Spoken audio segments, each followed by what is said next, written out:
advantage of the opportunity. But right now is about right now. The Plan B, Ohio State Buckeyes! Give everything you got in your heart to this place. Welcome back to Rushing the Field, presented by Xfinity. He's Joshua Perry. I'm Nicole Auerbach. And boy, was that an interesting week 4. And I know you're a hater. You hate a lot of things. Yeah. So would you like to start with some negative headlines? Yeah, well, I mean, we'll start with negative headlines. I do want to get this off my chest. Yeah. One big piece of haterism from this weekend, special teams, man. A lot of bad special are teams. we not practicing special teams anymore? Like, some teams do, some teams don't, and it, like, literally impacted the outcome of games. Not so special. Oh, Special no, teams. they are unspecial. All right, let's talk about some like very angsty fan bases Yeah. and some coaches that are feeling it. Like we saw some emotion from some of these coaches. Let's start with Clemson. We've talked a lot about them because we both thought very highly of them in the preseason. They lose to Syracuse 34-21 in a game where they allowed 443 yards of offense, total yards of offense. Like, that is disastrous. Over 300 in the first half. Now, this is a Syracuse team in a program with Fran Brown that is clearly better than what Syracuse used to be. Sure. Still, you are Clemson. Dabo in particular, Dabo Swinney, has never started 1-3 in his Clemson tenure. This game was at home. Yes. Wasn't that close. No. Didn't feel close. At all. And it's just this like existential crisis, it feels like, for Clemson. Like the floor has just fallen off.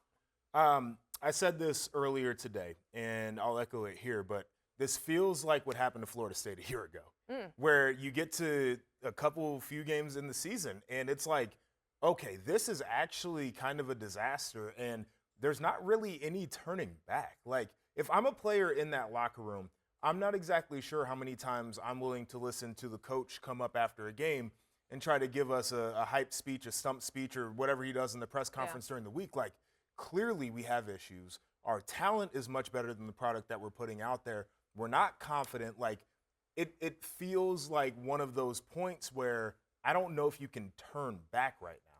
And there's no light at the end of the tunnel, to your point. Like, you just have games ahead that now feel losable, that shouldn't have.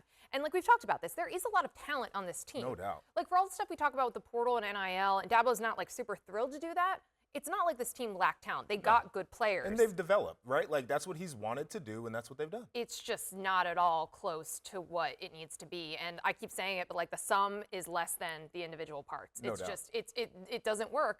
Dabo was pretty emotional. It was really interesting after the game where he was just saying, like, I've put all these years of my life into this place. Like, we heard him during the week, like, if you don't want me here, I'll go coach somewhere else. I'm not going to go retire and go to a beach. But he's definitely feeling it. We saw he was emotional during the alma mater. Like, there was a lot going on. It felt like a tone shift, though, in terms of the type of emotion from during the week, where it was like, I'm coming out, I'm swinging, I'm fighting. And after the game, it was definitely like, I'm backed into a corner and, like, I feel really bad about what's going on here.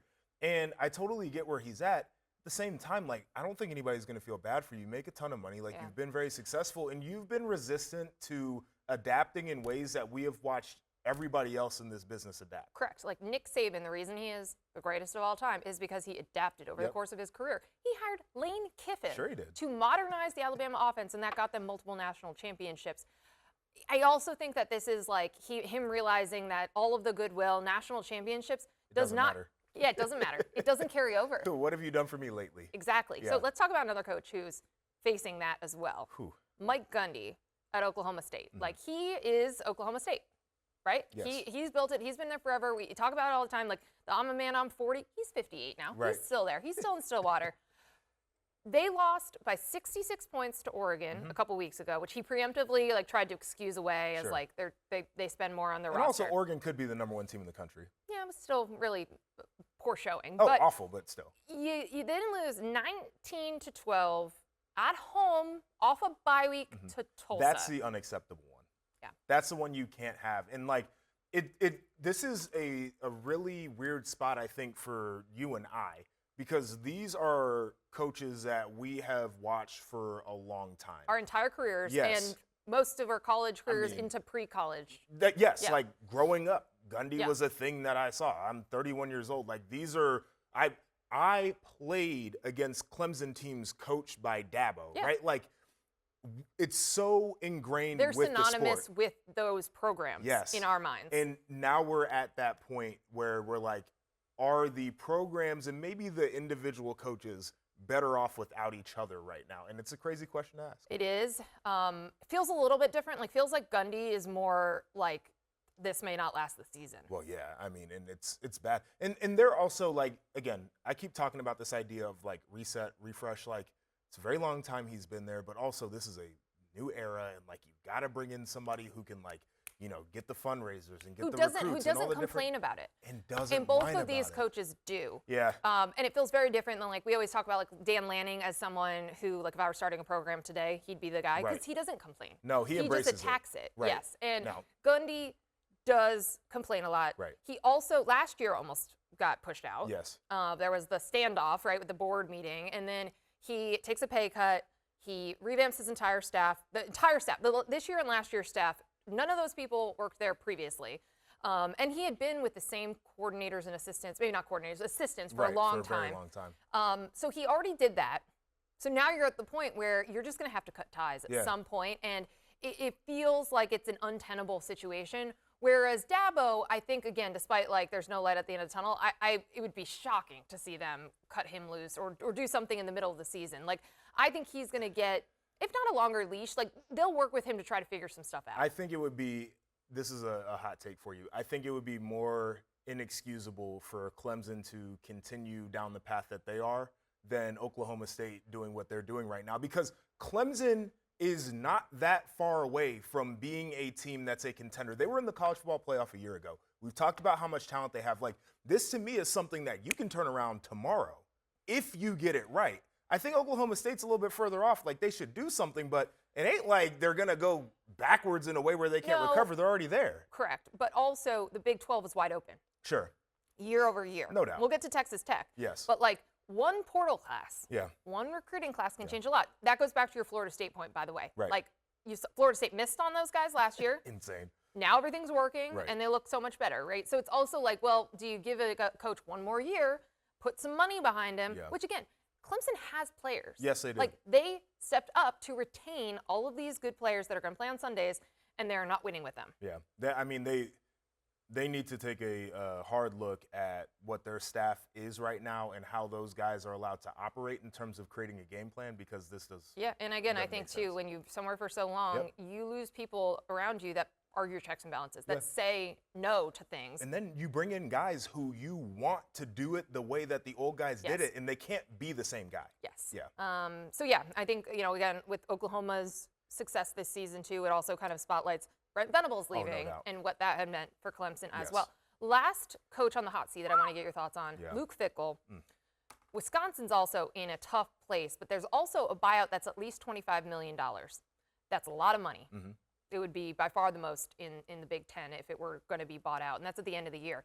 But this was a game they were favored by 10 points against Maryland. Maryland comes in with a freshman quarterback who we love, Malik Washington's awesome. And they just completely take it to Wisconsin. You had fire Fickell chance. You had like the stadium emptied out in that game. It was really tough because it's all the same stuff that we've talked about for 2 years now in year 3. Who is their offensive identity? Right. Quarterback injury again, but who are they? We don't know. And that's, I think, the really unfortunate part, because to me, the quarterback injuries, that's one thing. You have a legacy of great running back play at Wisconsin and great offensive line and then great defense, right? And so you felt like they should be at least able to pivot back to that, and they haven't. To the point about the defense, I thought that this was a favorable matchup for Wisconsin because their front seven had been stout, and Maryland couldn't block anybody in their first handful of games, and Wisconsin's getting pushed around. But I said this earlier, and it's the thing that I can't get out of my mind. The poor special teams play is something that I have never seen from a Luke Fickell organization. When I played for him, he wouldn't let you play on defense if you weren't a great special teams player. And for them to go out there and basically like give the beginning part of the game to Maryland because they couldn't execute special teams, that's when you know there's something a little bit funky going on there in Madison. Their schedule's brutal. Miserable. As well. Yeah. So I don't think they're going to be favored in any of their remaining games. Maryland was not supposed to be part of the challenging schedule, part of the when the schedule gets hard.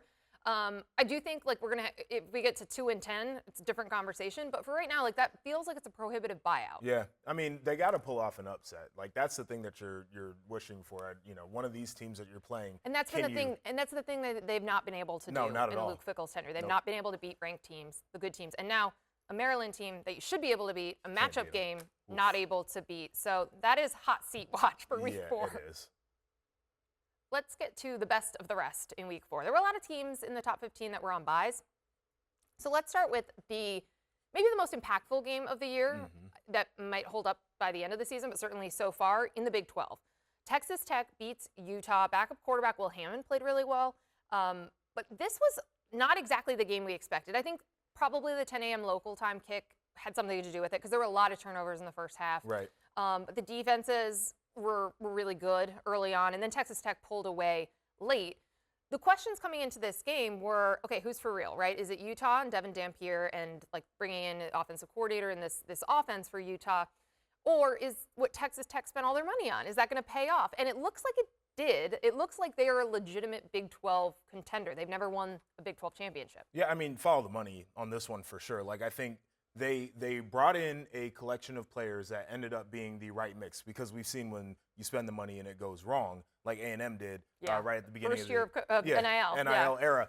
So you give them a lot of credit for that. I agree with you. It was sloppy, and I'm going to blame the kick time. I feel like we should not do a 10 a.m. local, and I understand all the inputs, but like that's an insane thing to ask players to do. The Utah side of this, I think, was shocking for a couple reasons. Is number one, I think Devin Dampier is better than the way that he played. Turned the ball over, was not very productive. But there's also a side of this offensively where Utah should be able to run it better. They did not run it better. By the end of the game, their defense gave up a ton of yards. Like, it didn't feel like a typical Utah performance. And I'm not trying to take anything away from Texas Tech with that. I think Texas Tech forced a lot of Utah to not look like Utah. And that's where they spent a lot of that money on the pass rush and pressure. And I think that the goal is in playing a lot of these Big 12 teams, that will overwhelm a lot of the opponents. And then they're hoping, you make the plays in the margins against the good teams. So they do not face Iowa State in the regular season. Big deal. It is a big deal, and it's also big for the Big 12's chances to get multiple teams into the playoff, to have, kind of both those teams stay alive. Let's switch gears and go over to a former Big 12 team, Oklahoma. Oklahoma plays Auburn in the Jackson Arnold game. The Sooners defense, I know we're going to get to it a little bit later. I don't want to tip helmet stickers too much, but 10 sacks stands out. This game, to me, at times felt very similar to their game against Michigan a couple of weeks ago. But that defense is really, really good. It is. And might be the best in the SEC. It might be at this point. And you mentioned the similarities. Like, that Michigan game was very physical. Is the thing I talked about. Like, this game against Auburn. You and Sims, as we were like watching throughout the day, just kept being like, they're hitting. They are. It's like an old school game. They were hitting out there. But that's the Oklahoma identity this year, is they're going to take the fight to you. They create so much chaos defensively. One of the things that I thought was the greatest thing that they did, and again, not to overshadow what I'm getting ready to do for helmet stickers, but the idea that you could keep Jackson Arnold contained in the run game, because that's where he was making the biggest difference for the Auburn offense, was big.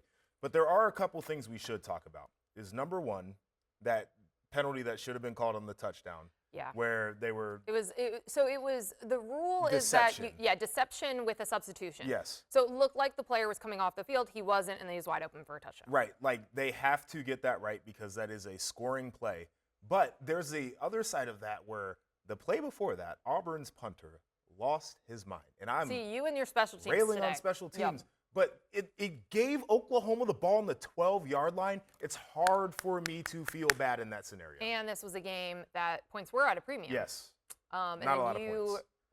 Were very upset because your underdog pick missed because of the safety at the end of the game. Screwed me. We're sitting there, and it's 5 points. It's the end of the game, and I'm like, he just needs to get rid of the ball. He just needs to throw it. Betters. Oklahoma will get it back and kneel it down. Incredible. And then safety. And guess what? 6.5, they lost by 7, and I almost cried.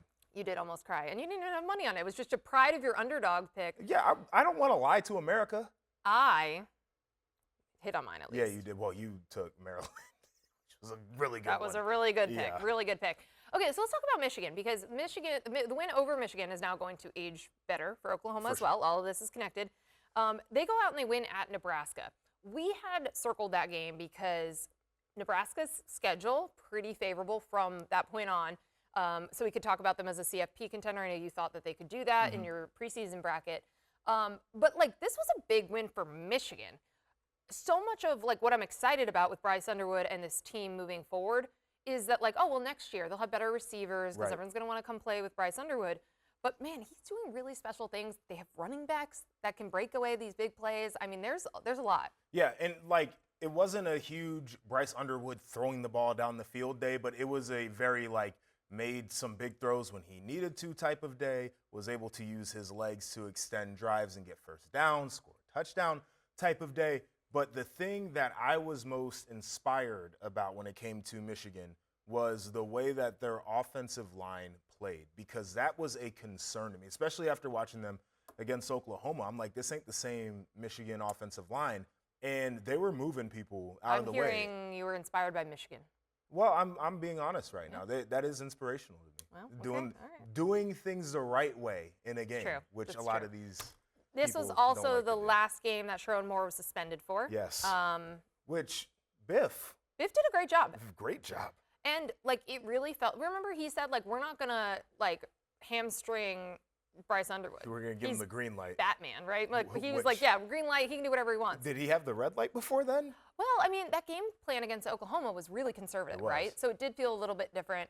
But again, he's also getting more and more comfortable. He's running himself more as well. Last one to just quickly hit on, Ole Miss took care of business. We were very off on Tulane.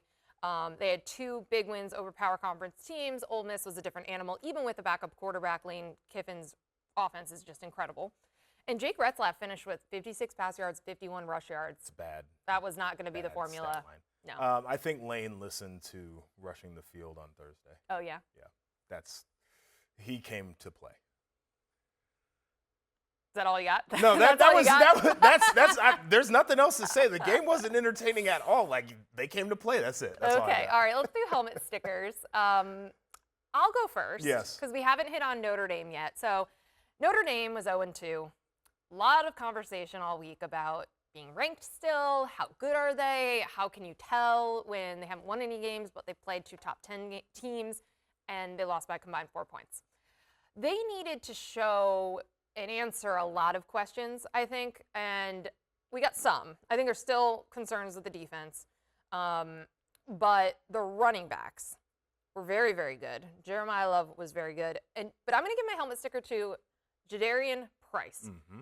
4 total touchdowns, 3 on the ground, 1 was the kick return touchdown. I think he's maybe playing better than Jeremiah Love right now. It's a maybe. Not a maybe? Yeah. But what he is doing is providing stability in the run game, and that's something we thought Notre Dame would be able to do pretty much at will this season. Right. We have some questions about the offensive line. We had them starting in week 1 against Miami, but maybe some of that was Miami's defensive front. For sure. Now, I just think you need to have great running backs to be able to keep pace in these games if the defense is maybe going to give up more points than you're used to. No doubt. And it helps C.J. Carr in the pass game. Yeah, I mean, that has been the biggest thing for me is C.J. Carr can throw the football down the field. And so when you're able to draw those safeties toward the line of scrimmage because the run game's hitting, now you're getting the one-on-ones where you can really expose that. I think that's been one of the coolest things to see about their offense, even in the early losses. Like, when they're balanced, they can really hurt you because they have a big arm quarterback, but those running backs you have to account for because they're so good. I'm going to give my helmet sticker to the Oklahoma defense. I had already alluded to that, and they did a lot of things really well. I mentioned what they did about when they defending Jackson Arnold trying to run the football. That was huge. The 10 sacks is insane. But you watch the way that they go out there and manipulate the pieces on the chessboard. It's at a different level right now. And you said this earlier, and I'm going to agree with you. That is the best defense in the SEC to me right now. And even though their schedule is difficult, that defense will keep them in games. It will. And like the decision, there's always so many interesting decisions in an off season. We focus on some of them. This person came back. This person decided to transfer to that school. Brent Venables saying, this is going to be my defense. I'm going to call the defense. Like, I was one of the best defensive coordinators in the country. this looks like Brent Venables' defense. It does. Poor Jackson Arnold. You're already playing your old team. I know. And then they sack you this many times. There's so many 14 tackles for loss. Like it was a really physical. He had a decent day throwing it, which is the crazy thing. But just on the ground a lot. Yeah, did not anticipate that. But the way that he can affect the game the best, Oklahoma was like, nah, son, you're They've not doing got games against 6 ranked SEC teams still to go. So we'll see on them contending in the SEC. But the defense, that is legit. It's time for our In Progress segment, as we hopefully have takes that hold up when you're listening to this on a Sunday morning or a Monday after the weekend. Let's start with our NBC primetime game, Indiana-Illinois. We were surprised that Illinois was an underdog and that it was, 6.5 points. Vegas knew something because Indiana is up 49-10 right now. We've got 5 minutes left in the third quarter. This has been a blowout for a while, but quite a statement from Fernando Mendoza, the Hoosiers, Curt Cignetti, everybody involved. They're running it, they're throwing it, they are just dicing up Illinois, and they're not doing much to push back. No, Illinois is getting their teeth kicked in right now, and this is not the way that I would have anticipated this. I didn't think that this game could be a blowout, really. Me either. I thought this was going to stay close. It felt like a balanced matchup, and here we are with 5 minutes and some change left in the third quarter. Indiana's got almost 400 yards of total offense. The issue for me right now is this is a Brett Bielema Illinois team that's got -7 rush yards the moment that we're recording this. That was not to be anticipated, right? Yeah. They're not a great run team. But that did not is do it at insane. all. And the flip side of this, I give Cignetti and his staff a ton of credit. The offense is very efficient. The ball handling has been phenomenal. Mendoza's spinning it. Running backs are playing great. That defense has put Illinois in a blender. Blitz looks, coverage looks, what they're doing to change up the front in the run game. This has been a masterclass on how to prepare to make a statement in a big game. I mean, even from the block kick early, Which D'Angelo Pons, and then he runs it in himself. more it sets the special tone. teams. Yeah, they didn't block him. They didn't block him But, at all. I mean, again, they're just they're so well prepared. Curt Cignetti is such a film junkie and just so in the weeds on all of this stuff. But the crazy part is, Brett is a very prepared coach, too, and just, literally does not look like that at all tonight. No, it's really surprising. I mean, we had questions about, could the Illinois run game be explosive? But not, would it show up at all? Right, and that's the issue. Yeah, there's a ton to like about Indiana. Their schedule is a lot harder this year than it was last year. But, this is a statement. This is a statement to the Big Ten.